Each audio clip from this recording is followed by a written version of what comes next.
यायला हवा असा जगाच्या पाठीवरचा सर्वोत्तम राजपुत्र छत्रपती शिवाजी महाराज. आम्ही चुकूनही मुंगीच्या वाटेला जात नाही, पण जर आमच्या वाटेला कुणी आडवा आलंच तर आम्ही सिंहाचेही दात मोजायला मागे परत नाही, असं आपल्या कार्य आणि कर्तृत्वातून दाखवून देणारे स्वराज्याचे निष्ठावंत वारसदार युवराज छत्रपती संभाजीराजे या सर्व महामानवांना मी सत्यशोधक विनायक रेडेकर आपल्या टाळ्यांच्या गजरात पहिल्यांदा मानाचा मुजरा करतो.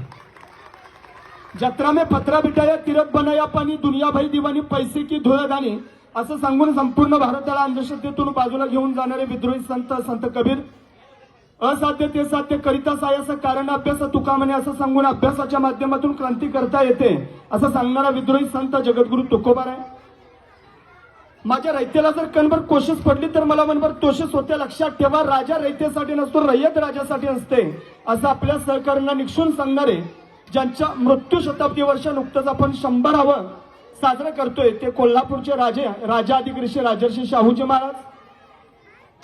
बापाने मुलगा नाही शिकविला तरी त्याचा जन्म वाया गेला, जैसे जन्म देणे कर्तव्य त्याला तैसेची शिक्षण देणे अगत्याचे त्याला, असं शिक्षणाचं महत्व ज्यांनी ग्रामगीतेतून मांडलं ते राष्ट्रसंत तुकडोजी महाराज.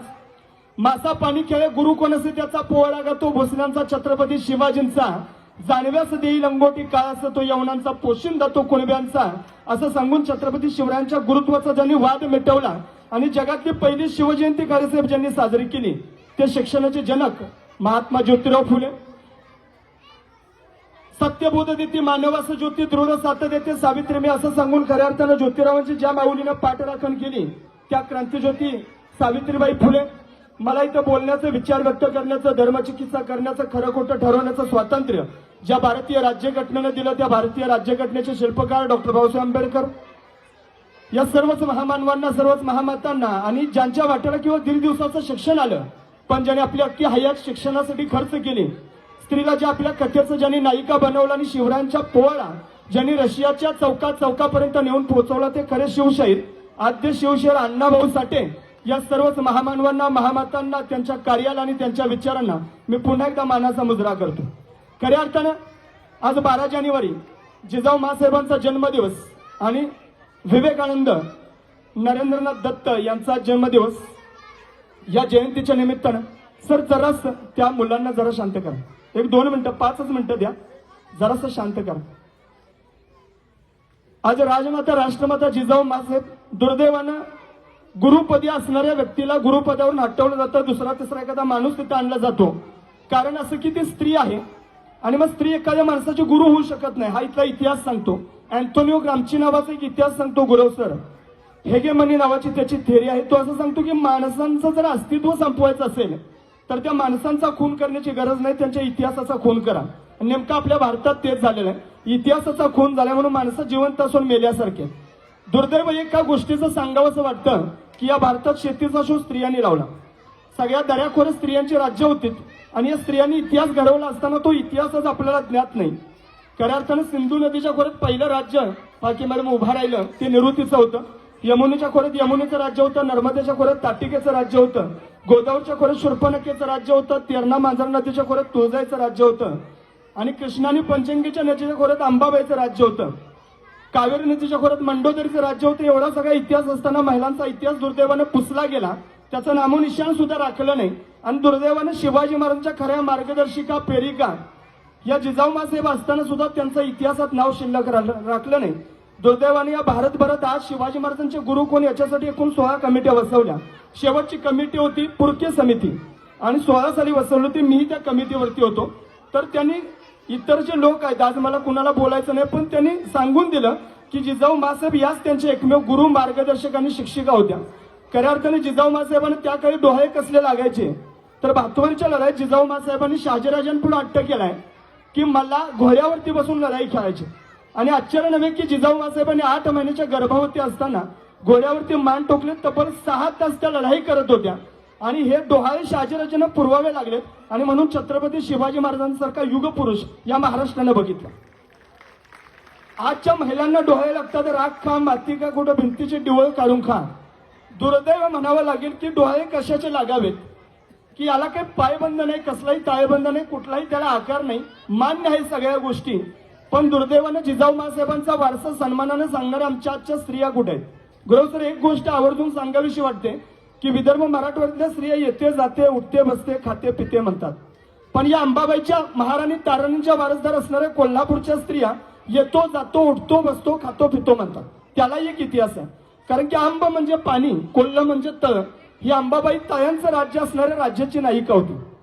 पद्माळा, टाकाळा, सिद्धाळा, पेटाळा, रंकाळा असे अनेक तलाव होते. दुष्काळ पडला असताना तिच्या 7 दास्यांनी खूप मोठे तलाव करते कोल्हापुरात मोठी क्रांती घडवून आणली आणि म्हणून त्या 7 दासी आजही आपण साती आसरा म्हणून पुजतोय. आणि त्यांची एवढी जबरदस्त दहशत होती, जर पाण्याचा कुणी गैरवापर केला तर त्या पकडून दहशत देत, त्यांना शिक्षा देत. आणि त्या साती आसरा त्या आजही आहेत तिथं. एवढा मोठा इतिहास या अंबाबाईचा हा पुसला गेला. त्याचबरोबर औरंगजेबाची कबर याच महाराष्ट्रात खोदली. त्या नायिकेचं नाव आहे महाराणी ताराबाई. दिल्ली झाली दिनवाणी, दिल्ली शाहीचे गेले पाणी. ताराबाई रामराणी भद्रकाली कोपली की असं ज्या रणचंडिकेचं वर्णन केलं जातं, त्या महाराणी ताराबाई यांची 30,000 महिलांची पलटण होती. वारणेच्या खोऱ्यात तिने औरंगजेबाला पराभूत केलं होतं. दुर्दैवानं हा इतिहास आम्हाला इथं सांगावा लागतो, पाठ्यपुस्तकात नाही, कुठल्या पुस्तकात नाही. आणि शिक्षकांना सुद्धा काही मर्यादा आहेत. अभ्यासक्रमाच्या बाहेरच्या काही गोष्टी शिकवता येत नाहीत. त्यामुळे या पिढ्या सगळ्या, म्हणून महात्मा फुल्यांचं जे शिक्षण होतं ते कारकुनी शिकवणारं शिक्षण नको आहे असं महात्मा फुल्यांनी सांगितलेलं होतं. पण दुर्दैवानं आज आपल्याला फक्त सेमिस्टर परीक्षा पास होण्यापुरतं शिक्षण आहे. आणि दुर्दैवाने या सगळ्या महापुरुषांना पण जातीत विभागून घेतले. शिवाजी महाराज मराठ्यांचे झाले, बाबासाहेब आंबेडकर दलितांचे झाले, अण्णाभाऊ साठे मातंगाचे झाले. प्रत्येक संत वगैरे जाती जातीनुसार प्रत्येकाच्या पंक्ती पडल्यात. आता या पंक्ती जर संपवायच्या असतील तर काय, खऱ्या अर्थाने या भारताची ओळख काय आहे? हा भारत नेमका कुणाचा? तर बारा बलुतेदारांचा 18 आलुतेदारांचा असणारा हा देश. शिवाजी महाराजांच्या कुठल्या जातीचे मावळे होते तर मराठी एक संज्ञा आहे त्या काळची. त्याच्यामध्ये महार, मातंग, सांबार, सुतार, साळी, माळी, धनगर, परीट, धोबी, मुलानी, कुष्टी अशी 12 बलुतेदार 18 आलुतेदार एकत्र केले होते. मुरार जगदेवानं पुण्यामध्ये गाढवाचा नांगर फिरवला होता आणि सांगितलं होतं इथं जो वस्ती करेल त्याचा निर्वंश होणार. तर जिजाऊ मासाहेबांनी तिथं सोन्याचा नांगर फिरवला होता. तिथं 12 बलुतेदार रायप्पा महार घेतला होता. सगळ्या जाती धर्माच्या लोकांना एकत्रित घेऊन स्वराज्याची मोठ बांधली होती. पण दुर्दैवानं शिवाजी महाराजांचे मावळे म्हणणारे लोक एका जातीच आहेत. स्वतःला कानात कुंडले घालतात, दाढीला खाली टोक काढतात, कानात कुंडले घालून कपाळावरती चंद्रकोर लावतात आणि शिवाजी महाराजांचा मावळा म्हणतात.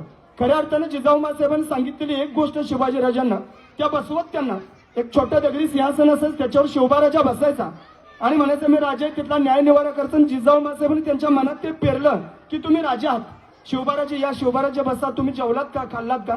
म्हणजे विचार किती सक्षम होते याची आपल्याला प्रचिती येते. 12 वर्षाचे शिवाजी राजे, त्यांच्याकडे अष्टप्रधान मंडळ आहे, त्यांच्याकडे राजमुद्रा आहे आणि त्यांना मुद्रा करण्यासाठी वीर बाजी पासलकर नावाचा सेनापती वय वर्ष 60 आहे. म्हणजे काय स्पिरिट असेल त्या मातेचं, त्या माऊलीचं, किती मोठी ताकद त्यांनी त्या काळात निर्माण केली असेल. दुर्दैवानं आज आपण 12 जानेवारी म्हणून जिजाऊ मासाहेबांचं नाव घेतोय. प्रत्येक क्षणाला आठवण यायला पाहिजे जिजाऊ मासाहेबांनी त्या काळात त्यांनी घोड्यावरती मान टोकून हातामध्ये तलवार घेऊन जे स्वराज्य उभा केलं. 1645 साली आशिया खंडातली पहिली स्वराज्य नावाची सोसायटी सुद्धा जिजाऊ मासाहेबांनी उभी केली होती. पुण्यात कोण राहत नव्हतं, लोक सगळे सोडून गेले होते. मग शेतकऱ्यांना खते, बी बियाणे, बैलजोड्या सगळं काही पुरवलेलं होतं ते जिजाऊ मासाहेबांनी. आज दुर्दैव एका गोष्टीचं वाटतं की विवेकानंदांच्या जयंती आहे, त्यांच्या अलीकडे स्वामी नावाचा एक शब्द आहे, तोच फार लोकप्रिय व्हायला लागला. आज गोष्ट एक सांगावीशी वाटते की 1893च्या शिकागोच्या धर्म परिषदेमध्ये ज्या महामानवानं भारतीय संस्कृतीचं तेजोवलय निर्माण केलं, त्या विवेकानंदांना आज आपण एका छोट्या धर्मात खुजीत जातीत त्यांना अडकवतो. तिथं त्यांनी संकल्पना मांडली होती, ती खरंच एका धर्माची नाही, ती विश्वधर्माची होती. त्यांनी सांगितलं होतं पूर्वेचं अध्यात्म आणि पश्चिमेचं विज्ञान असं परंपराने नव्हता याची सांगड त्यांनी त्या ठिकाणी घातली होती. अत्यंत विज्ञानवादी होते. कोल्हापुरात आले होते, 3 दिवस राहिलेत विवेकानंद. विवेकानंद शुद्ध मांसाहार करायचे. 3 दिवस त्यांनी तांबडा पांढरा बनवून खालाय. कोल्हापुरी तांबडा पांढरा, कोल्हापुरी पायथन याची त्यांना प्रचंड आवड होती. पण त्यांना आज आपण अध्यात्माच्याच दिशेनं बघतो. त्यांची अशी इच्छा होती की कोल्हापुरातले क्रांतिकारक जसे आघाडीवर आहेत तसे अख्ख्या भारतात आपणही क्रांतिकार्य करावं. पण त्यांनी असं लक्षात घेतलं की खरा भारत जो खेड्यापाड्यात वसतोय, गोरगरिबांचा देश आहे, त्यांना पूर्णतः खायला अन्न नाही, पांघराला वस्त्र नाहीत, अशा लोकांसाठी काहीतरी काम केलं पाहिजे.